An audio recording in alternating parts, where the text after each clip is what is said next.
Good evening. BCC के YouTube channel पे मैं आलोक आप सभी को स्वागत करता हूं और आज 25 सितंबर के न्यू करंट अफेयर्स हम लोग देखेंगे जो हमारे परीक्षा की दृष्टि से काफी महत्वपूर्ण है। तो वैसे प्रश्नों को आपके लिए लाए हैं जो परीक्षा की दृष्टि से काफी महत्वपूर्ण हो।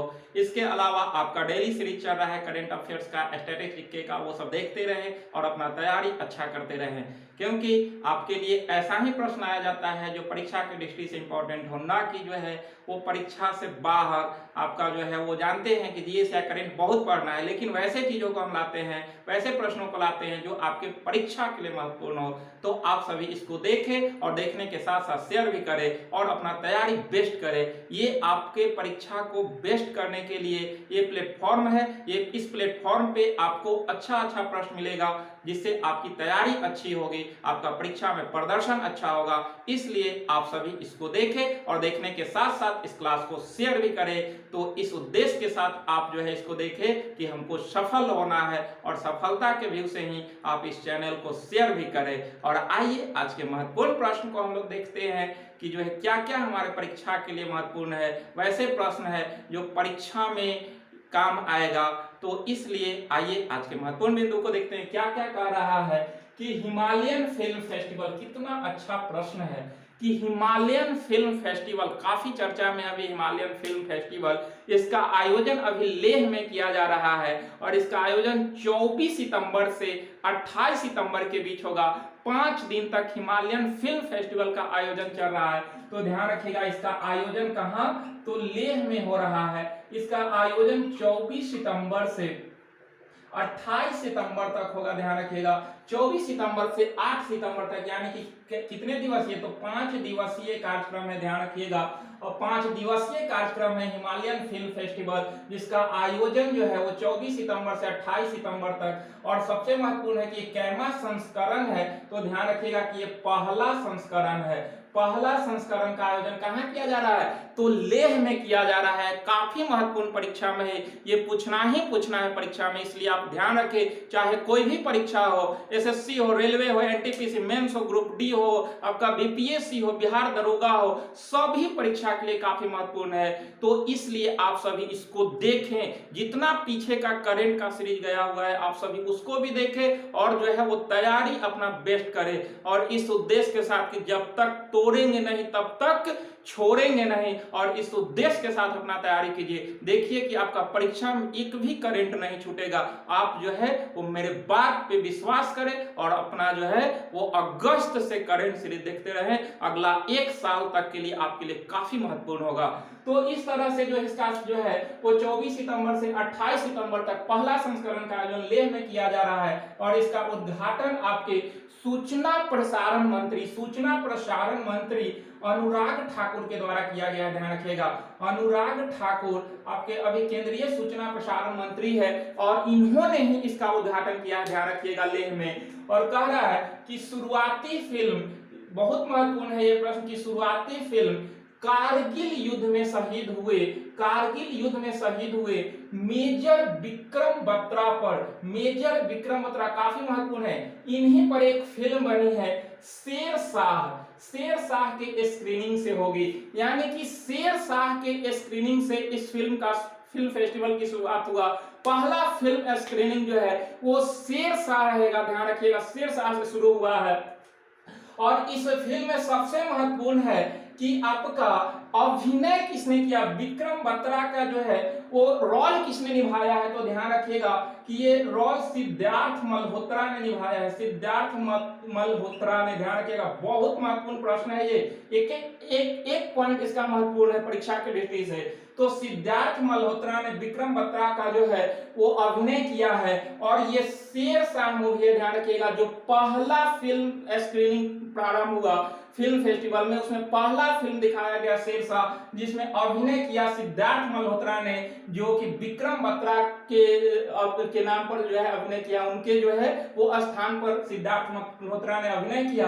और सबसे महत्वपूर्ण है कि कियारा अडवाणी अभिनेत्री हैं जो सिद्धार्थ मल्होत्रा के प्रेमिका रहती है इस फिल्म में, तो ध्यान रखिएगा इसमें सिद्धार्थ मल्होत्रा के प्रेमिका या अभिनेत्री कह सकते हैं आपका शेरशाह मूवी में, तो कियारा आडवाणी है, ध्यान रखिएगा काफी महत्वपूर्ण है। और सबसे महत्वपूर्ण है कि इसका हिमालयन फिल्म फेस्टिवल का जो आयोजन हो रहा है वो आजादी के अमृत महोत्सव के तहत। आपको पता है कि अभी हमारे देश में 75वीं स्वतंत्रता दिवस के अवसर पर अमृत महोत्सव चल रहा है, और उसी अमृत महोत्सव के तहत जो है वो आपका ये हिमालयन फिल्म फेस्टिवल का आयोजन हुआ है, ध्यान रखिएगा। तो काफी महत्वपूर्ण है ये, और ये लेह में चल रहा है। सबसे पहला फिल्म स्क्रीनिंग जो हुआ वो शेरशाह, जिसमें सिद्धार्थ मल्होत्रा ने अभिनय किया है और इनकी प्रेमिका रहती है कियारा आडवाणी। तो काफी महत्वपूर्ण है, ध्यान रखिएगा। हमारे देश की आजादी का 75 वर्ष हुआ और इसी के तहत जो है वो अमृत महोत्सव शुरू हुआ, और इसी अमृत महोत्सव के तहत जो है वो हिमालयन फिल्म फेस्टिवल का आयोजन किया गया है। कहां पर? तो लेह में। तो एक प्रश्न था, लेकिन इसके एक पॉइंट जो है वो काफी महत्वपूर्ण है। अगला है कि इलेक्ट्रिक वाहनों के लिए दुनिया का सबसे ऊंचा चार्जिंग स्टेशन बनाया जा रहा है। दुनिया का सबसे ऊंचा चार्जिंग स्टेशन बनाया जा रहा है काजा में। काजा ये है आपका हिमाचल प्रदेश में, ध्यान रखिएगा।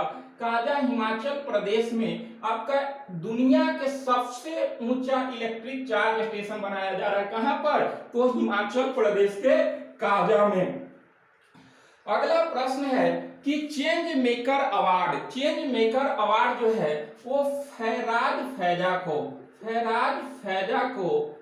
दिया गया, और ये बांग्लादेश के हैं, ध्यान रखिएगा बांग्लादेश के हैं फैराज फैजा, और इन्हें चेंज मेकर अवार्ड 2021 दिया गया, ध्यान रखिएगा। और ये अवार्ड कौन देता है? तो बिल एंड मेलिंडा गेट्स के द्वारा दिया गया है। बिल एंड मेलिंडा गेट्स के द्वारा आपका चेंज मेकर अवार्ड फैराज फैजा को दिया गया, जो बांग्लादेश के हैं। और ये स्वास्थ्य एवं कल्याण हेतु कोविड काल में स्वास्थ्य एवं कल्याण हेतु इनको चेंज मेकर अवार्ड दिया गया है, ध्यान रखिएगा। और ये पुरस्कार किसके द्वारा दिया जाता है? तो बिल एंड मेलिंडा गेट्स के द्वारा यह पुरस्कार दिया जाता है। ठीक है, अगला प्रश्न हम लोग देखते हैं कि digital quality of life index 2021, digital quality of life index 2021 जो है वो अपना जारी किया रिपोर्ट, जो कि इंटरनेट क्वालिटी एंड उसके स्पीड के अनुसार जो है ये रिपोर्ट जारी करती है आपका डिजिटल क्वालिटी ऑफ ये। तो इसमें जो है वो भारत का स्थान क्या है?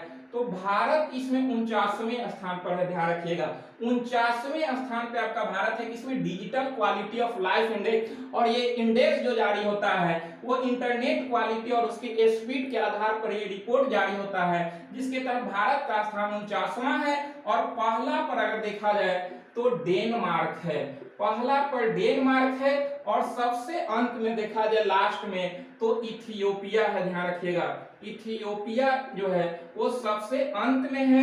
डेनमार्क पहला स्थान पे है और भारत 49वें स्थान पर है। तो ध्यान रखिएगा काफी महत्वपूर्ण है ये इंडेक्स। तो इंटरनेट क्वालिटी और उसके स्पीड के आधार पर इसका निर्धारण किया जाता है। अगला प्रश्न है कि इलेक्ट्रॉनिक पार्क विकसित करने के प्रस्ताव को मंजूरी दिया है, यानी कि इलेक्ट्रॉनिक पार्क विकसित करने की मंजूरी दिया है आपका उत्तर प्रदेश सरकार यानी कि योगी सरकार के द्वारा इलेक्ट्रॉनिक पार्क विकसित करने की जो है वो मंजूरी दिया गया है। इसमें है कि जो भी इलेक्ट्रॉनिक कंपनी है वो एक जगह इकट्ठा होंगे, तो इस तरह से इलेक्ट्रॉनिक पार्क स्थापित करने का मंजूरी दिया है। कौन? तो उत्तर प्रदेश के योगी सरकार। अभी यहाँ के राज्यपाल कौन है? तो आनंदीबेन पटेल हैं। ठीक है, अगला प्रश्न है, एक पुस्तक फिर है आपका, कल भी हम दिए थे पुस्तक 400 डेज पुस्तक, अभी हाल ही में विमोचन होने वाला है ये पुस्तक, और ये चेतन भगत का पुस्तक है, ध्यान रखिएगा चेतन भगत का ये पुस्तक है 400 डेज, जो काफी आपका चेतन भगत का पुस्तक पूछते रहता है, तो इसलिए इसको ध्यान रखिएगा आप लोग। अगला काफी महत्वपूर्ण प्रश्न, काफी चर्चा में बना हुआ है प्रश्न कि 25 सितंबर को सार्क के विदेश मंत्रियों को बैठक होने वाली थी। कहां पर होने वाली थी? तो ये न्यूयॉर्क में होने वाली थी, लेकिन क्या हुआ? ये रद्द हो गया, ध्यान रखिएगा, इसलिए चर्चा में आ गया। कि सार्क के विदेश मंत्रियों का बैठक होने वाला था, कहां पर, तो न्यूयॉर्क में होने वाला था, लेकिन ये रद्द हो गया है, ध्यान रखिएगा। तो रद्द होने के कारण चर्चा में आ गया ये सार्क। सार्क जो है वो इसे दक्षिण के नाम से भी जाना जाता है, ध्यान रखिएगा। ये दक्षिण के नाम से भी आपको सार्क को जाना जाता है, दक्षिण के नाम से भी सार्क को जाना जाता है। सार्क जो है वो south Asian association regional Corporation होता है, ध्यान रखिएगा। आप इसको लिख भी लीजिएगा क्योंकि ये प्रश्न पूछता है सार्क का फुल फॉर्म। तो SAARC South Asian Association of Regional Corporation होता है। तो ये सार्क है और इसमें 8 मेंबर हैं सार्क के, और सबसे नया सदस्य इसका अफगानिस्तान है, ध्यान रखिएगा। सबसे नया सदस्य इसका अफगानिस्तान है। इसमें टोटल 8 देश आते हैं, जिसमें भारत है, पाकिस्तान है, बांग्लादेश है, श्रीलंका है, नेपाल है, भूटान है, आपका मालदीव है। तो इस तरह से इसमें टोटल 8 देश आते हैं सार्क में, और इसकी बैठक होने वाली थी विदेश मंत्रियों का न्यूयॉर्क में, लेकिन ये रद्द हो गया। अगर यहां से देखा जाए तो इसकी स्थापना 1985 ईस्वी में हुआ था, ध्यान रखिएगा। इसकी स्थापना ढाका में किया गया था, बांग्लादेश की राजधानी है ढाका, वहीं पर 1985 में सार्क की स्थापना किया गया था। इसकी मुख्यालय ध्यान रखिएगा कि काठमांडू में है, काठमांडू में इसकी मुख्यालय है, जो कि नेपाल की राजधानी है। मेजबान इस बार का जो ये विदेश मंत्रियों का मेजबानी जो करने वाला था वो नेपाल करने वाला था, ध्यान रखिएगा, नेपाल करने वाला था, लेकिन ये जो है वो रद्द हो गया है बैठक, इसलिए चर्चा में आया है। तो ध्यान रखिएगा ये सार्क से महत्वपूर्ण बिंदु है जो आपका परीक्षा में हमेशा पूछते रहता है। तो ध्यान रखिएगा कि इसका नया सदस्य कौन है, तो अफगानिस्तान है। अगला प्रश्न है कि FSSAI के अनुसार भारत औद्योगिक ट्रांस फैट फ्री बन जाएगा, यानी कि भारत औद्योगिक ट्रांस फैट फ्री कब बनेगा, तो ये बनेगा 2022 में, ध्यान रखिएगा, ये बनेगा आपका 2022 में जो है वो औद्योगिक ट्रांस फैट फ्री बन जाएगा। ये जो है आपका रिपोर्ट जारी किया है food safety and standard authority of India, यानी कि FSSAI इसका full form, food safety and standard authority of India. इसकी स्थापना 2006 के एक्ट के तहत किया गया था, ध्यान रखिएगा। और यही अपने जो है रिपोर्ट जारी किया कि भारत जो है औद्योगिक ट्रांस फैट फ्री बन जाएगा 2022 तक। इसमें है कि जो है आपका जो है वो जो फैट से जो है, जान रहे हैं कि फैट की वजह से बहुत सारा बीमारियां, कैंसर जैसा बीमारियां जो है, हार्ट अटैक, आपका फैट की वजह से सबसे ज्यादा हार्ट अटैक आता है। तो इस तरह से जो है वो हार्ट अटैक जैसी बीमारियां बढ़ रही, इसीलिए जो है इसने एक रिपोर्ट जारी किया कि 2022 तक भारत ट्रांस फैट फ्री बन जाएगा। इसमें है कि देखते हैं कि जो है आपका एक बार तेल डाल दिया गया, उसी में बार बार जो है वो कोई भी चीज को छान कर जो है फ्राई करके निकाला जा रहा है, तो उससे जो है वो आपका ट्रांस फैट बढ़ता है, जिसके वजह से आपका हार्ट अटैक जैसी बीमारियां बढ़ जाती है। तो इसीलिए जो है इसने अपना एक रिपोर्ट पेश किया और जिसमें कहा कि भारत ट्रांस फैट फ्री बन जाएगा, कब तक, 2022 तक। अगला प्रश्न है यूएनओ से, काफी महत्वपूर्ण प्रश्न है। संयुक्त राष्ट्र महासचिव ने SDG अधिवक्ता नियुक्त किया, यानी कि संयुक्त राष्ट्र महासचिव ने SDG अधिवक्ता किसे नियुक्त किया यूएनओ में, तो ये नियुक्त किया आपका कैलाश सत्यार्थी को, ध्यान रखिएगा, कैलाश सत्यार्थी को। काफी महत्वपूर्ण प्रश्न है, कैलाश सत्यार्थी, आप लोग नाम सुने होंगे। 2014 में शांति का नोबेल पुरस्कार कैलाश सत्यार्थी जो भारतीय थे, और इनके साथ पाकिस्तानी महिला जो है वो नाम था आपका पाकिस्तान मलाला यूसुफजई, और कैलाश सत्यार्थी को 2014 के लिए शांति का नोबेल पुरस्कार दिया गया था। कैलाश सत्यार्थी को संयुक्त राष्ट्र के महासचिव ने SDG अधिवक्ता नियुक्त किया है, और ये कैलाश सत्यार्थी बचपन बचाओ आंदोलन चलाए थे। बचपन बचाओ आंदोलन चलाने की वजह से ही इन्हें शांति का नोबेल पुरस्कार दिया गया था, कब, 2014 में। अब इस जो है वो संयुक्त राष्ट्र महासचिव कौन है, तो ये है आपका एंटोनियो गुटेरस, ध्यान रखिएगा, एंटोनियो गुटेरस। एंटोनियो गुटेरस आपके संयुक्त राष्ट्र महासचिव हैं, जो कि आपका पुर्तगाल के हैं, ध्यान रखिएगा। ये अभी आपके संयुक्त राष्ट्र महासचिव हैं एंटोनियो गुटेरस, जो पुर्तगाल के हैं। संयुक्त राष्ट्र महासभा के अध्यक्ष अभी कौन है, तो ये ध्यान रखिएगा, अब्दुल्ला शाहिद। अब्दुल्ला शाहिद संयुक्त राष्ट्र महासभा के अध्यक्ष हैं। और ये है आपका मालदीव के विदेश मंत्री हैं। मालदीव के विदेश मंत्री हैं, ध्यान रखिएगा, विदेश मंत्री हैं आपका कौन, अब्दुल्ला शाहिद, जो संयुक्त राष्ट्र महासभा अध्यक्ष हैं। इसके अलावा कह रहा है कि संयुक्त राष्ट्र का वर्तमान सत्र, अभी आप देखे होंगे कि हमारे माननीय प्रधानमंत्री मोदी जी अमेरिका गए हैं। संयुक्त राष्ट्र महासभा के 76वें सत्र में की बैठक हो रहा है। इसका बैठक जो है वो आपका हर वर्ष सितंबर के मध्य से शुरू होता है, तो उसी बैठक में भाग लेने हमारे प्रधानमंत्री जी गए हैं। तो ये आपका 76वां सत्र है, ध्यान रखिएगा। 76वें सत्र में प्रधानमंत्री मोदी भाग लेने गए हैं अभी वर्तमान में अमेरिका में। तो 76वां सत्र है। इसका स्थापना यूएनओ का कब हुआ था, तो 24 अक्टूबर 1945 को आपका यूएनओ की स्थापना हुआ था, यूनाइटेड नेशन ऑर्गेनाइजेशन। आपको पता है कि फर्स्ट वर्ल्ड वॉर हुआ था 1914 से 1918 तक। तो 1918 में जब इसकी समाप्ति हुई थी, तो 1920 में राष्ट्र संघ का गठन हुआ था। तो राष्ट्र संघ का गठन हुआ था कि आगे से अब जो है ऐसा विश्व युद्ध न हो। लेकिन जब सेकेंड वर्ल्ड वॉर हुआ 1939 ईस्वी में, और जब उसकी समाप्ति होती है तो 1945 में जब वो शुरू हो गया, तो ऐसे ही जो है राष्ट्र संघ समाप्त हो जाता है। और जैसे ही सेकेंड वर्ल्ड वॉर जो है वो समाप्त होता है, तो संयुक्त राष्ट्र संघ यानी कि यूएनओ, यूनाइटेड नेशन ऑर्गेनाइजेशन का गठन किया गया, जिसमें पूरे विश्व के देशों को जो है मतलब कि एक साथ रखने के लिए, एक सूत्र में बांधने के लिए, सबके बीच मध्यस्थता करने के लिए यूएनओ का गठन किया गया। और ऐसा कहा कि आगे जो है ऐसी जो स्थिति न आए, इसके लिए यूएनओ का गठन किया गया। कब, तो 24 अक्टूबर 1945 को। और जब इसकी स्थापना हुआ था उसी समय भारत इसका सदस्य बना था। 51 सदस्य बने थे, 51वें सदस्य जो है इसमें भारत था। इस तरह से अभी इसके वर्तमान में अंग 6 हैं। यूएनओ के अभी कितने अंग हैं, तो ध्यान रखिएगा, परीक्षा में पूछता है कि यूएनओ के अंग कितने हैं, तो यूएनओ के 6 अंग हैं। ये 6 अंग हैं आपका।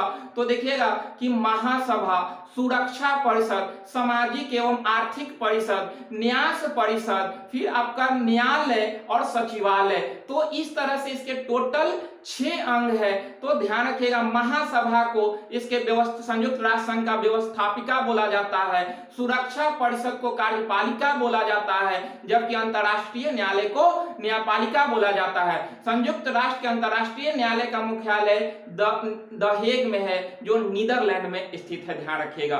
तो ये है आपका 6 अंग। मुख्यालय इसका कहां पर है, तो संयुक्त राष्ट्र संघ का मुख्यालय न्यूयॉर्क में है, और ये मैनहट्टन द्वीप पर है, ध्यान रखिएगा, मैनहट्टन द्वीप पर इसका मुख्यालय है, न्यूयॉर्क में। काफी बार प्रश्न पूछा है।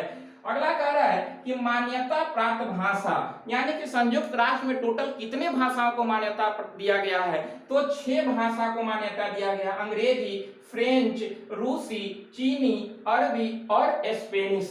तो टोटल जो है इसमें मान्यता प्राप्त भाषा कितनी है, 6 है। जबकि आपका कार्यकारी भाषा 2 है, कौन कौन, तो अंग्रेजी और फ्रेंच। अंग्रेजी और फ्रेंच जो है इसका कार्यकारी भाषाएं हैं, जबकि मान्यता प्राप्त भाषा 6 है, ध्यान रखिएगा। दोनों में अंतर ध्यान रखिएगा, देता है ये सब प्रश्न।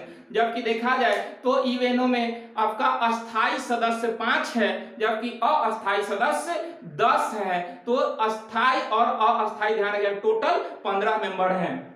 अगला कह रहा है कि इसके 193वें सदस्य, यानी कि अभी यूएनओ में टोटल 193 सदस्य हैं, और इसका 193वें सदस्य दक्षिणी सूडान है, ध्यान रखिएगा। दक्षिणी सूडान जो है इसका 193वां सदस्य है संयुक्त राष्ट्र संघ का। तो संयुक्त राष्ट्र से संबंधित इतना प्रश्न था जो आपके प्रश्न के आपके परीक्षा के दृष्टि से काफी महत्वपूर्ण है, तो इसको आप लोग ध्यान रखेंगे। इसीलिए हम कहते हैं बार बार कि यहाँ करेंट के अलावा आपका जो है बेसिक नॉलेज भी मिलेगा, इसलिए आप करेंट के व्यू से इसको ना देखें, बेसिक नॉलेज के व्यू से भी देखें। अब यूएनओ से एक क्वेश्चन था, लेकिन हमने जो है 10 से 15 क्वेश्चन यहाँ सीखा। तो इसलिए आप जो है वो अपना बेस मजबूत करने के लिए ये इस वीडियो को अवश्य देखें। ठीक है, अगला कह रहा है कि भारत दुनिया का तीसरा आयातक बनेगा, यानी कि दुनिया का तीसरा आयातक भारत कब बनेगा, तो 2050 तक बनेगा। ध्यान रखिएगा 2050 तक भारत जो है वो दुनिया का तीसरा आयातक बनेगा। चीन और अमेरिका के बाद भारत तीसरा आयातक बनेगा। कब, तो आपका 2050 तक, और उस समय वैश्विक आयात में भारत की हिस्सेदारी 5.9% रहेगा और आपका तीसरा आयातक देश बनेगा। जबकि अभी वर्तमान में देखा जाए तो भारत का हिस्सेदारी विश्व में कितना है, तो 2.8% के साथ भारत विश्व में 8वें आयातक देश है। ध्यान रखिएगा, जबकि आपका 2050 तक जो है वो तीसरा आयातक बनेगा। 5.9% विश्व में हिस्सेदारी रहेगी। तो इस तरह से आज के आपका ये देखने में तो 10 ही प्रश्न लग रहा है, लेकिन 10 के अलावा हमने जो है वो 25 से 30 प्रश्न और भी देखा है, जो आपका हर परीक्षा आज या आने वाला 5 साल बाद के परीक्षाओं के लिए भी महत्वपूर्ण है। इसलिए आप सभी इस वीडियो को अच्छा से देखें और जो है जब भी समय मिले इसको देखते रहें। इससे आपका बहुत कॉन्सेप्ट क्लियर होगा। इसलिए कॉन्सेप्ट क्लियर करें, बहुत कुछ सीखने के लिए मौका मिलेगा इस वीडियो से। इसलिए आप सभी देखें और देखने के साथ साथ इस क्लास को शेयर करें। और आज यहीं तक, फिर से हम मिलेंगे नेक्स्ट क्लास में। आप सभी को बहुत बहुत धन्यवाद।